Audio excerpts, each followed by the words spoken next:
big client. And the first thing I did was, in a memo, first thing for this new client, I made a mistake in a footnote. I called the client and said, I'm going to correct it. And because he understood that even in a small detail, I would be even if it was embarrassing, the first thing I do is he would know whatever needed to be done. He stayed with me as a client for 10 years. He did massive amount of work with it. And he has been a friend for 30, whatever number of years. I visit him in Tokyo whenever I go to Tokyo because we're such close friends.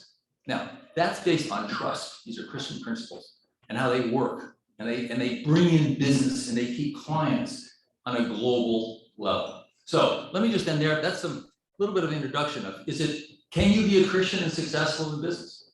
You bet. Now, does that mean somebody may want your job? You bet. Will somebody steal your clients? Oh, you bet. But is God good? Here's another little quickie. It's funny. I go to Russia, and guess what area they give you? Do you think they give you the area of tax that's the most favored, everybody wants to do, and it's the most glorious and the growing area would make the most money? No. They gave me an area. I won't go into the detail on this one. I'll try to remember these names. The first time in its financial areas, major bank that you've heard of, you know the name immediately. And I go to them because I've given me financial services. And I go to the client says, you cost me $1 million. Oh, I didn't know that. Or I did, but I didn't know the details. And the point is, in the middle of the difficulties of what you're doing at a global level, you can trust the guy will work with you. And I told him, I don't know what happened. All I can promise you, I'll do my best now. Give me a chance to go forward. And I did a massive amount of work for that client because I didn't say we didn't do it. I didn't agree what we'd done. I didn't try and deal with the liability question. But I knew in the middle of that, God would bless, and he did. So that whole area of tax started to become one of the best areas to practice. And I trained a partner to replace me. I gave him the entire area and moved on to another area. And that's what I did 5 times. That's why he listed the M&A tax, personal tax, so forth. Each of those areas, I trained somebody to take over my job. I replaced myself so that the business would grow. And that's what you do at a big level to make a business grow. But you don't do that if you want to keep your job. So I was giving up my job every time I did that, and it works. That's just kind of as a Christian, how do you operate on a global level? Any questions? Go ahead. Hey, first I saw a hand go up like Russian style. Yeah. Try. So first off, thank you for coming out to Houghton, and thank you for sharing your testimony with us this evening. My question is, as a future small business owner, what are characteristics or skills that you would look for as an accountant to hire like middle manager positions? You want to be hired, or you want to hire for your business? Hire for my business. Let's start with basics. I worked in legal hiring for 5 years with a law firm. I was in the hiring committee, and I worked with KPMG hiring for 25 years. I've hired people. And the first question you have to ask is, you need to know what skills are important. And by the way, that does not mean that they have the right degree. I'll give you an example. Person in Russia who had a red diploma, that means top of their class from Harvard Law School in MGU in Russia.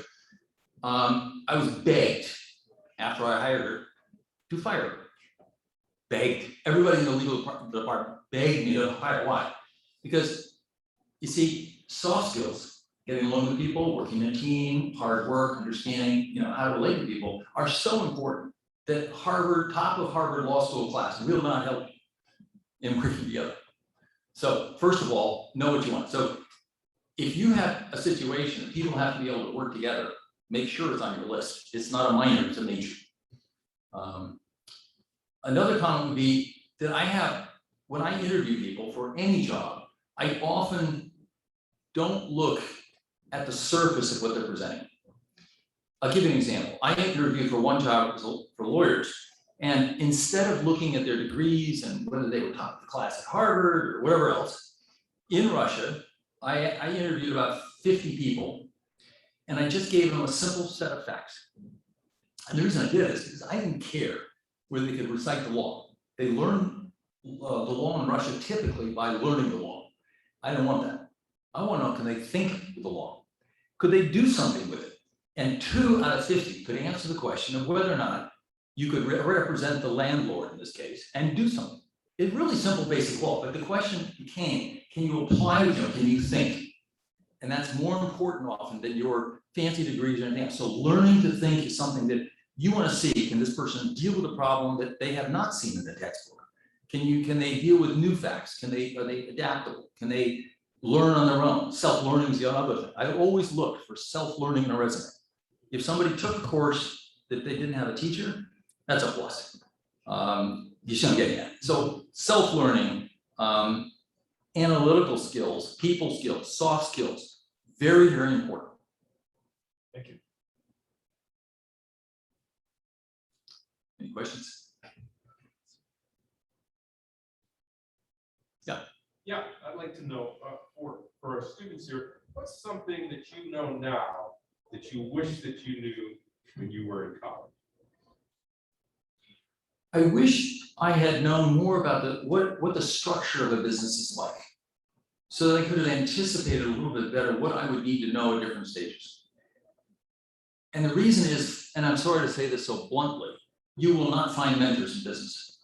You'll find very rarely you find business mentors, because they are training you to take their job. But not too many people want to do that.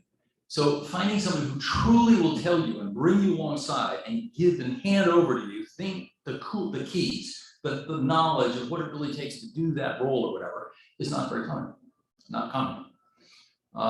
And so what I wish I had known was how hard it is to find a mentor, and I would have worked harder to find actual mentors. I thought it would be natural, you just ask your boss. And it turns out your boss, in my case, frequently would not give me 10 minutes a year on that kind of topic. 10 minutes a year as a partner. As a senior partner, head of all of tax, CIS for a year and a half, my mentor gave me roughly 10, 15 minutes a year. Okay? So that's the kind of thing I think is really, really critical. You've got to find a mentor, and it's hard. All right, I have a question from our online audience. I'm curious what you would recommend for how to create an organizational culture of ethics. So rather than one person being the ethical safety net, that every member of the organization is committed to ethical behavior. It's a very good question, because in Russia, there's a culture that has some things that are different from what we would expect of ethical behavior. And so I was trying to change a culture, which is very hard to do. And that person's asking, how do you do that? I was a senior partner and I found it difficult. And here's the things that I could do. I could hold, 20 to 40 trainings a year on different topics for all kinds of people in the firm and include ethics as part of the training. I could mentor at any point in time 20 people, different levels, mostly upper level people in the firm. I could, I was on the hiring panel for partners and directors. So if there's a small group of partners collected, I was typically the chairman of the panel to determine, do we hire this person at a partner level or at a director level? And then you can kind of be talking and trying to seek, ethics. The problem is this: if you're fighting a culture and there's already an established culture, it's very hard as a single person to fight that culture. So again, let's go back. What are the values that are important? Mentoring, really hard to change a mentoring culture if the existing culture is fight everybody and just, it's you against the world. If that culture exists, you will have a very great difficulty changing it. We were talking about HR before the talk. HR is a great place to be. It's tough though. It's not an easy place and a place you just kind of slide into, because what you're going to do is have to try and change the firm or a company from within, the attitudes of people. You're going to have to change the way they want to do things. And it's really hard because sometimes it's obvious and sometimes it's not. Just saying I have a different compensation scheme will not answer your questions. So I would answer its personal example is taking every opportunity and getting others with the same kind of values. But if you are alone, even as a senior partner, you will have some difficulty. The big guy, the number one guy, 2 layers up for me. We had arguments. He was head of CIS or KPMG. We had arguments over the question, how important are values? And one time, I quote, in front of the partners, I said, how does this affect our values? Because we're having some issues of our finances and so forth. And he said, once we get to be profitable, more profitable, then we'll talk about our values. Now, that tells you that somebody thinks that values cost. And if I could only persuade you to understand that the reverse is true. Values create value, values bring clients, keep clients, make clients want to come back. And also the people that work with me. Do you think they want to work with somebody who mentors them and brings them up? I used to have a waiting line of people in front of my office that I was mentoring. Why? Because I knew that if they work with me, I would impart my life into them and they would be successful. I helped 9 people become partners. The next person in KPMG is probably Europe. If somebody hears us and say, no, I did too, it's probably 1. Because people didn't mentor people to partnership. It just didn't happen. So those are some of the comments. Yeah. To yourself, keep your faith in God through all of the obstacles that you face in your business life. I think that I don't know where your first experience was when you had to trust God. My wife and I, Diane sitting here, you can't see her, we do a lot of marriage counseling. And for some people it's choosing a career, and some people it's getting married. It's the first really biggie. But I would say that your faith has to start and keep growing. And it doesn't matter where or with what, but you are going to have to trust God with things in your life as you go along. If it's first with marriage, it's going to be a shocker. Okay? That's all there is to it. Or first child or something like that. My first trusting God was an electric typewriter. Now, first of all, a typewriter. A typewriter is a box and it has keys.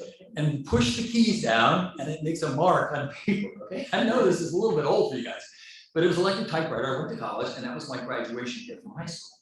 And I was a very young Christian. I'd been a Christian 3 months and I didn't know what it meant to be a Christian. And a guy on the floor asked to borrow my electric typewriter. And I thought, okay, God, I'm going to trust you for this because you know what? I'm going to be a Christian and I'm going to do the right thing. And so I loaned him my typewriter and he brought it back and it was broken. Now, the reason that's important is this. It was broken. And I'm saying to God, okay, I trust you. This is what you do with my stuff, not your stuff, my stuff, right? And I'm saying, you know, God, this isn't fair. I trusted you. You're supposed to, you know, let me have a chance to share Christ with him. You're supposed to, I had all this stuff. Anyway, that was my first experience of trusting God. Except the next day, another guy came and said, can I borrow your electric typewriter? I said, go right ahead. It's broken. And so he took it and he brings it back. And he said to me, without even a blink, he said, nothing wrong with that typewriter. It was fine. Now, that was my first experience of trusting God with something and thinking that, you know, he would. And the reality is in our lives, we have just a lot of things like that. And if I tell you the things that affected me, I stood up 4 hours one night before an economics exam. And I knew I was supposed to study, but this guy just needed somebody to talk to. I was sharing with him, somebody I shared. This was second year college. And I couldn't finish my studying prep for the exam. Now, I studied hard. This is not usual. The next day in the exam, there were 3 questions. I had studied for 1, I'd studied for 2. And the third question had 2 parts, A and B. And I only had time to study for A. And I was thinking about the same thing. God, you know, this is really not fair. You know, I had planned time, blah, blah, blah, blah, blah. Except one thing, a little word between the 2 parts. It said, or. And when I saw it, it's just an example. You learn that God is faithful in your lives in small things, and they grow until you have kids that have problems and you trust God for that. And until I was in the law firm 8 years, 10 years, 8 years, I worked with a guy that was very difficult. He was so difficult that nobody else would work with him. Essentially, no one else could. But I'm a Christian, and that meant that I could take abuse. And what was really interesting was when I left his office every day, I would say the following: God loves me, my wife loves me, and I'm not stupid. And then I go about my work. In other words, you know that God's faithful, even if stuff around is going on. When people saw clients, I didn't say, oh my gosh, that's not fair. All I know is if God takes 1 client today from me, he'll give me 10 more tomorrow. because he's faithful. That's it. So you learn at different levels and you see God faithful at different levels. And you just have to trust God for that next step in your life.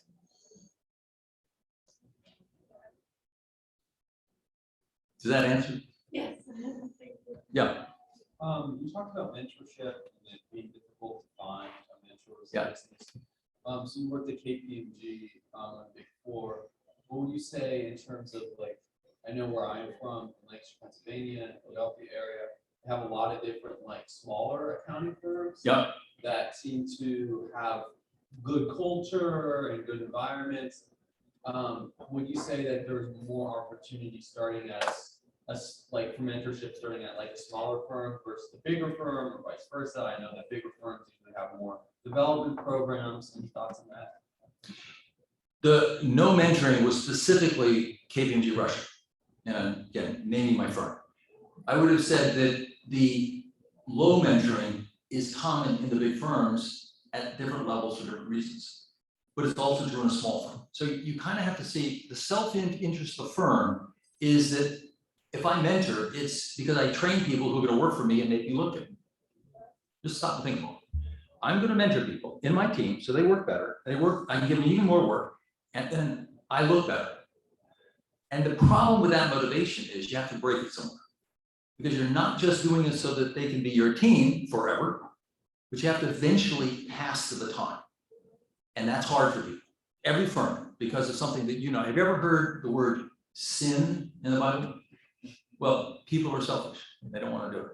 I had a guy in New York. He was my right-hand man doing some major work with SALT, state and local tax. And there was a major bank.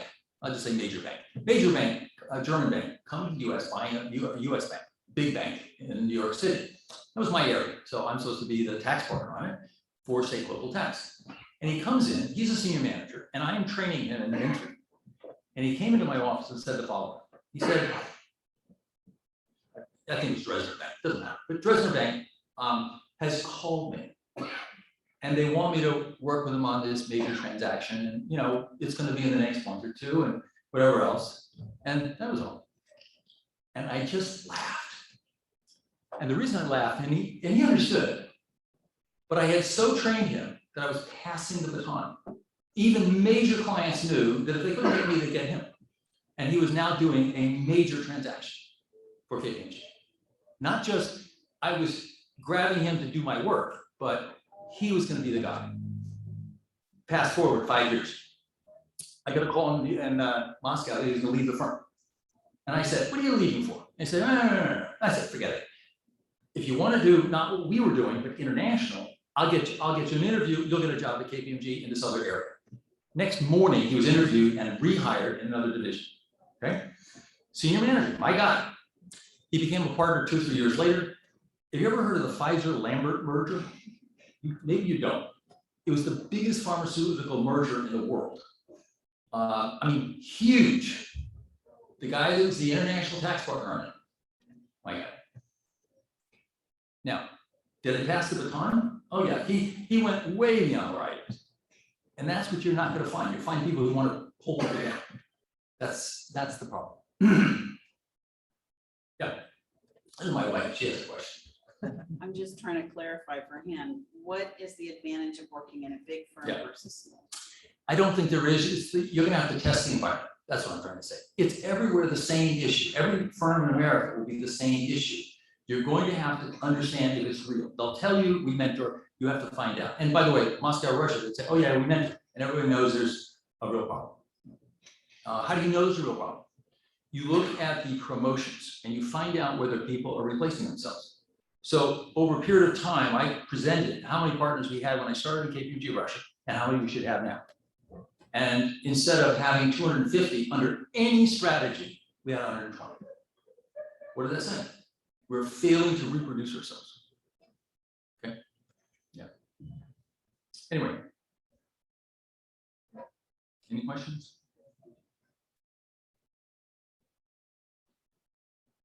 Go ahead. Just in terms of for students that are looking for maybe first job out of college, what are some of the ways that they can find out about the culture before they get into a situation? Or what are some of the kind of things that they should be on the lookout for? There's a lot of research to it, and the research is not what they say. It's what your friends or people you know have experienced. And I'll just give you some of my interviewing experiences. I walked into a major big law firm. I was saying, oh, this is a great place to work. I sit down in the office next to the partner's office, waiting to go in. He comes out and screams at the top of his lungs at the secretary. Now, I just want you to know, I didn't ask, what's the environment around here? How do you treat people? And he would have said, oh, we treat people always well. No, I saw what he did, okay? Here's another major law firm that I wanted to work with. I interviewed 3 times with him. I was so desperate to work with him. The third time, the guy said, because they have a great German practice. And I was always interested in working with German clients. It was this ideal job. And then the third time, the guy said to me, I said to him, you know, how do people get along? How do they relate to each other?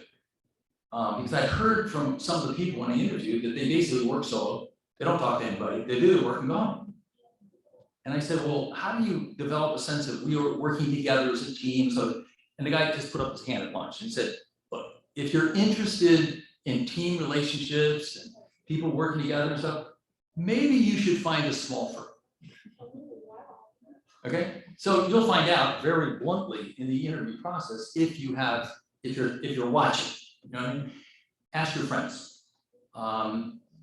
Ask the question bluntly whether they assign mentors. Now that doesn't mean a thing, but if they don't assign mentors to the incoming class, that tells you they're not even thinking about it, much less doing it, right? So if they assign somebody, then you can ask, okay, what does that entail? And if they can't tell you, then it's inform only. If they can tell you what it entails, you can ask, you know, what happens after the first 6 months? Because they say, oh, during 6 months, he'll meet you twice and go out to lunch once and, you know, like that, right? But if, again, you can understand from asking some good questions, whether they do this for real. That's all.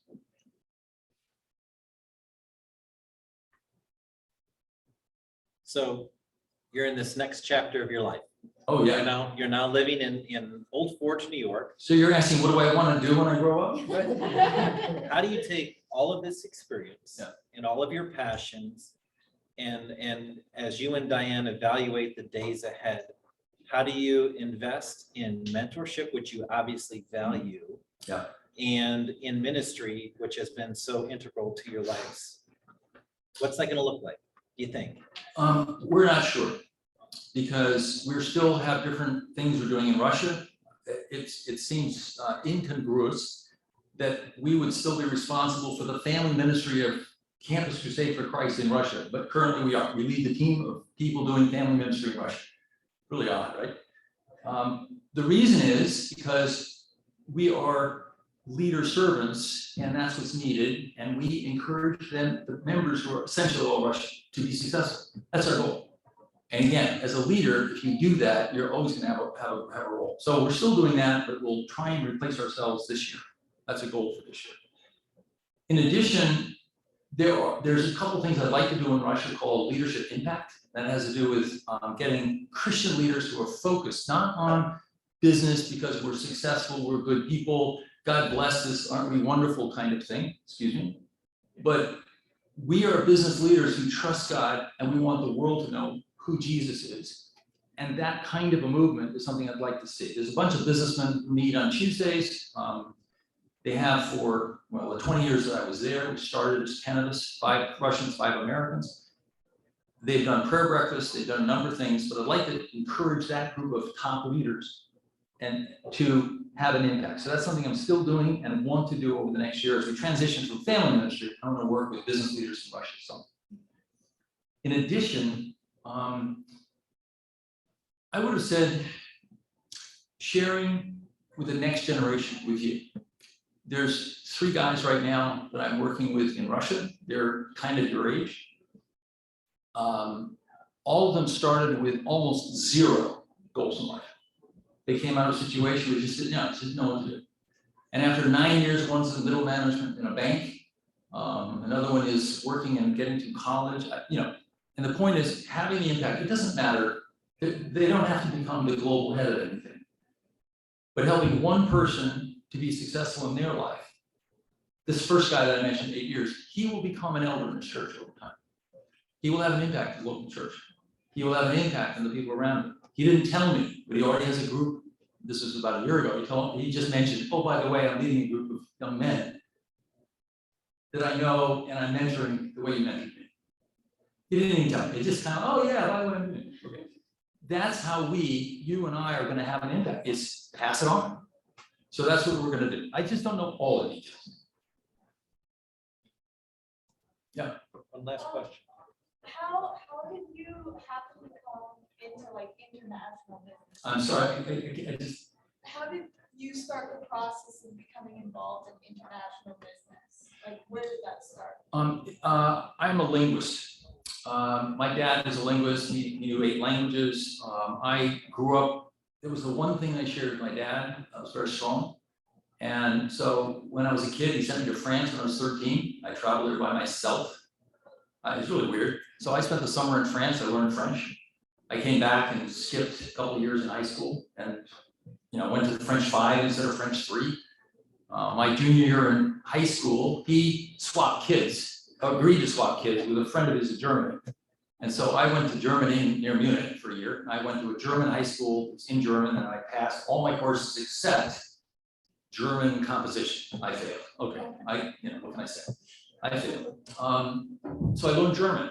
And when I went back to the US my senior year, I met a girl named Anna Ratzienko. Her mom was Russian and she taught German. That's where the connection was, learning German. And I had an interest in Russian. So we started learning Russian together. And I took a course in community college. I took a course at college, scattered. Language was something I was always interested in. So international to me always meant meeting people of other countries and being able to talk with them. I became a Christian, so when I was in France, I was part of a university group. I've been with lots of groups.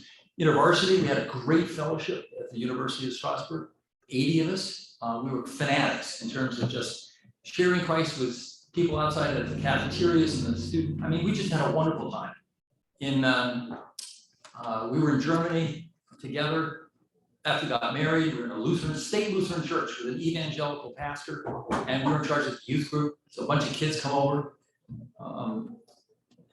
Yeah. So lots of ways. And was your wife like that too, before she got married? Well, my wife, you see, when I met my wife, what I learned was this, and here's for you guys. How many of you guys have a checklist that aren't married? You have a checklist? Okay. Oh, she has a checklist for a guy. Okay, that's fair. That's fair. You want to know my checklist for my wife, my future wife, right? She must speak French, German, and English. That was a tough one. Why? Because I was heading to Europe. I didn't know which country to get into, but that's where I was going. My wife, no comprendo. Right? Now, here's another one. Traveled internationally, wants to live abroad. My wife, no passport. That's 2. Third strike. Third strike. She has to have a master's degree. Now, you say, what the heck is that? Well, the reason is my family is very technical. It's hard to communicate with my family. They are so education conscious. There's nothing I can do about it. And I know it's going to be hard for anyone in my family who doesn't have a master's degree. She didn't have a master's degree. Okay, let's go. So we agreed to get married. By the way, I phoned her from New York to California. And will you marry me on the phone? She said yes. And then she said, get off the phone. I put my wedding dress on layaway already. I have to go get it. Okay. In other words, she was already ready to be asked. Fine. We've known each other 5 weeks. I mailed her a ring. Do you want a ring? Yeah. You want me to mail it? Yes. Mail the ring. Okay. Now, how did God deal with that situation? Number one, we went to Germany and she learned German. I stopped speaking English to her in the mornings. She got kind of mad and she did learn German. And we were in a place where nobody spoke English, so she had to learn German. We came back to the States and 17 years later, I didn't want to be in the States, but we were. It was God's plan for us. Everything was his, according to his will, 17 years in the US. I didn't want to be there. God gives us a chance to go to Russia. And so here we go. We're going to learn Russian.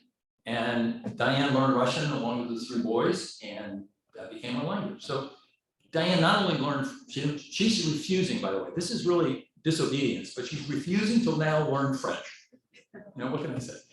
But she's learned languages. She's worked she has ministered to people in 2 other languages. I never would have dreamed it. She would never believe that she'd be speaking in front of crowds of people in Russian.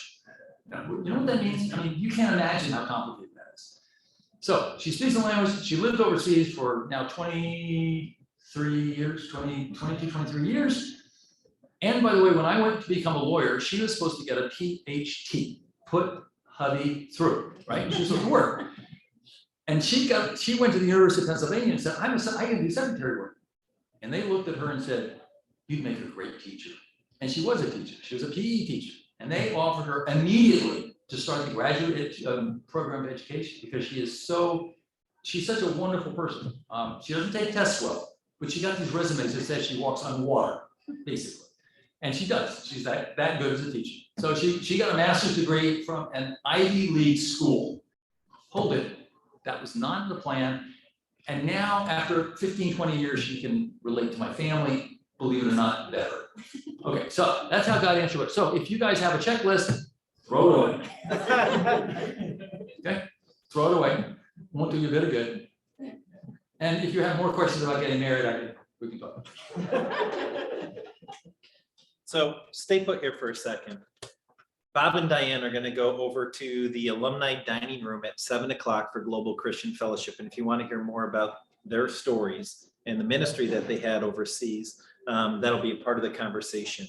Earlier today, Bob had a chance to spend time with our accounting students. Tomorrow morning we'll be with our pre-law students. And it's just been a blessing to everyone that he has come in contact with in the time we're here. So this is a token just to say thank you on behalf of our students for the time that you have invested with them, the time spent tonight. When you have opportunities to be face-to-face with people, this is your chance to show off hope. We'll just say that. We'll just say that. Okay. We're excited about, we have 3 more best talks this semester. The next one is Thursday, November 4th. Jordan Markwood from the class of 2005 will be here. Tuesday, November 9th, our own President Lewis will be sharing with us about Christian leadership. And on Wednesday, November 17th, Phil Warwick, who is an executive primarily with ExxonMobil, will be here on campus as well. So we're excited about the Best Talk series the rest of this semester. Bob and Diane are going to hang out here. Feel free to ask questions. Am I correct in saying that you will continue to make yourself available to our students? So if you ever need to get in contact with them, feel free to reach out to me or others, and we'll make sure that he's available. So thank you so much for being here.